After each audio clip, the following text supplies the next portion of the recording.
Bab 28. Keris Garuda Bayangkara. Saat Sanjaya duduk santai menikmati pemandangan alam, tiba-tiba Alex datang menghampiri. "Sudah waktunya, bro," ucap Alex kepada Sanjaya, yang mengisyaratkan bahwa Sanjaya sudah diberi izin oleh kepala suku untuk mencoba mengangkat pusaka suku. "Oke," jawab Sanjaya dengan singkat. Sanjaya segera diajak Alex ke sebuah tempat, yang juga terbuat dari rumput liar yang dikeringkan.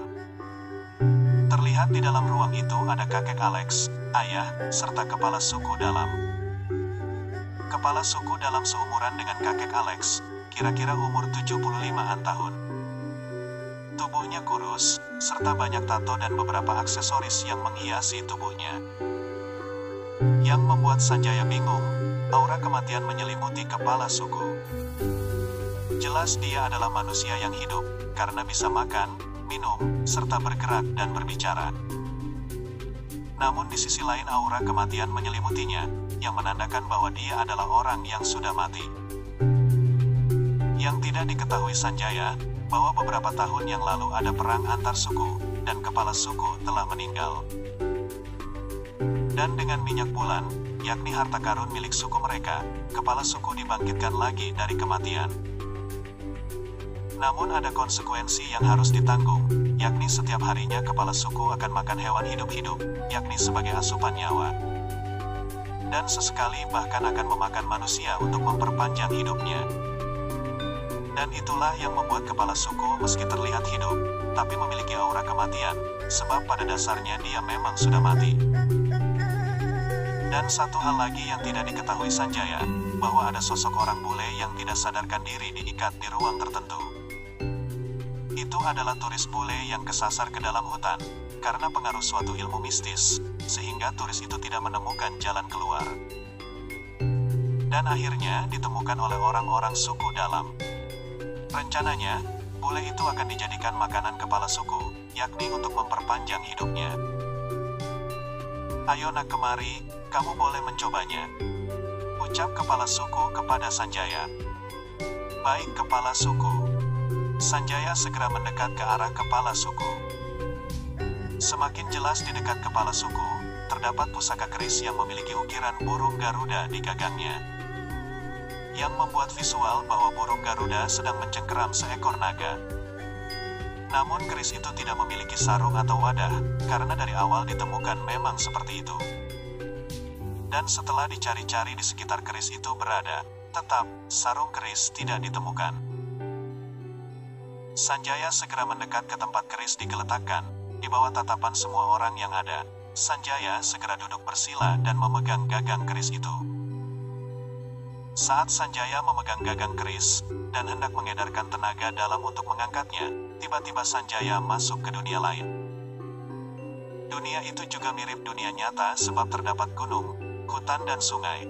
Hanya saja di ruang itu banyak kabut tipis yang menyelimuti seluruh area. Di ruangan, orang-orang yang ada di sana tentu tidak kaget, sebab siapa saja yang mencoba menaklukkan keris, saat memegang gagang akan menghilang. Namun saat mereka dikeluarkan lagi, mereka tidak lagi punya ingatan apa yang dialami saat menghilang. Sanjaya dalam kebingungan, namun dia segera menyadari suatu hal sebab dia pernah mengalaminya. Yakni saat pertama kali masuk ke ruang cincin. Sanjaya akhirnya menyadari bahwa dia berada di ruang batu permata, yang ada di ujung gagang keris. Saat Sanjaya melihat ke jarinya, ternyata cincin batu akik yang dia pakai, tidak bisa masuk. Mungkin karena ruang di cincin saling tumpang tindih dengan ruang batu permata. Sehingga menyebabkan cincin milik Sanjaya tertinggal di dunia luar. Tak lama terlihat di mata Sanjaya, ada sosok pria berambut putih yang menghampirinya. "Jika kamu ingin menjadi pemilik keris, maka ambillah sarung keris yang berada di atas sana, jika kamu mampu," ucap pria tua setelah mengamati Sanjaya beberapa saat, sambil menunjuk ke sebuah bukit. "Dan kamu hanya memiliki kesempatan mengangkat sarung keris itu sekali, jika gagal kamu tidak ada kesempatan lainnya." Sekali lagi pria tua memberitahu persyaratannya. "Baik," jawab Sanjaya. Sanjaya segera mengaktifkan ilmu Saipi angin, dan meloncat dari ujung pohon ke pohon lainnya, menuju ke bukit tempat sarung keris berada. Melihat apa yang dilakukan Sanjaya, pria itu tersenyum sambil mengingat kenangan masa lalu. Tak lama, Sanjaya sudah sampai ke bukit yang ditunjukkan pria tua berambut putih. Segera Sanjaya melihat sarung keris yang tergeletak di atas sebuah batu. Karena hanya punya kesempatan sekali, Sanjaya segera mengedarkan 100% tenaga dalamnya untuk mengangkat sarung keris. Wush! Tenaga dalam yang kuat keluar dari tubuh Sanjaya. Sanjaya segera meraih sarung keris itu. Dengan sekuat tenaga sarung keris diangkat Sanjaya. Namun saat sarung keris baru terangkat 1 cm, terdengar suara. Tolong! Tolong! Tolong! Suara minta tolong terdengar. Setelah melihat sekeliling, akhirnya Sanjaya melihat di jurang sebelah bukit, ada orang tua yang sedang mencari kayu bakar, terpeleset dan hampir jatuh ke jurang. Terlihat pria tua yang menggendong kayu bakar, bergelantungan memegang sebuah akar pohon, agar tidak jatuh ke jurang. Namun pegangan pria tua itu hampir terputus. Jika tidak segera diselamatkan, maka pria tua itu akan jatuh ke jurang. Melihatnya, hati nurani Sanjaya ingin segera menolong pria itu. Namun dari segi nafsu Sanjaya ingin terus mengangkat sarung keris. Sebab dia hanya memiliki satu kesempatan. Tanpa pertimbangan yang lebih lama, Sanjaya segera meletakkan sarung keris, dan bergegas dengan ilmu Saipi angin, untuk menyelamatkan orang itu. Wush! Secepat kilat, Sanjaya segera meraih tangan pria pencari kayu bakar dan menariknya ke atas. Namun, saat Sanjaya menarik pria pencari kayu bakar, pria itu menghilang dan berubah menjadi sarung keris. Dia sangat heran dengan kejadian aneh yang dialaminya. Sanjaya kemudian memahami bahwa apa yang terjadi sebelumnya hanyalah sebuah ujian. Untuk menguji kebaikan hati Sanjaya, jika dia mengabaikan pria tua yang jatuh, maka dia tidak akan pernah mendapatkan sarung keris. Sebab sarung keris yang dia angkat susah payah hanyalah sarung palsu. Dan pria tua yang akan jatuh, itulah sarung keris yang asli. Nah, kamu telah lulus ujian dariku, dan saya sebagai penjaga keris, telah mengakuimu sebagai tuanku. Keris itu disebut, keris Garuda Bayangkara. Ucap pria tua yang ditemui Sanjaya pertama kali, dan setelah itu dia menghilang.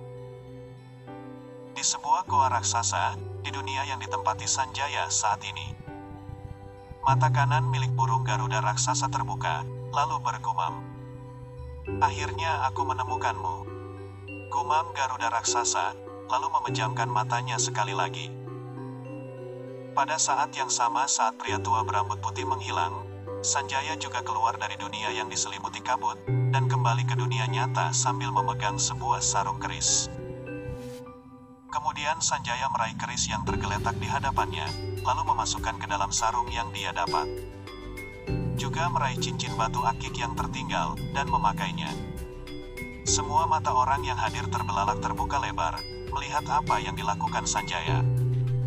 Sebab Sanjaya meraih keris itu seperti meraih kertas, karena terlihat tanpa menggunakan tenaga. Sebenarnya, dalam menaklukkan keris Garuda Bayangkara, yang dibutuhkan bukanlah kekuatan, melainkan kebaikan hati seseorang. Sebab tanpa kebaikan hati, keris itu bahkan bisa menjadi seberat 10 ton atau lebih. Itulah alasan kenapa kakek Alex yang seorang praktisi tenaga dalam, juga tidak mampu mengangkat atau menaklukkan keris. Namun keris itu akan menjadi ringan, ketika sudah mengakui seseorang menjadi tuannya. Dan setiap orang dari suku yang mencoba menaklukkan keris, ketika diuji, mereka lebih memilih mengabaikan orang yang meminta pertolongan. Dan terus mencoba mengangkat sarung keris, sehingga mereka dinyatakan gagal. Dan tidak lupa sosok pria berambut putih, menghapus ingatan orang yang gagal menjalani ujian. Agar tidak menceritakan apa yang dialaminya.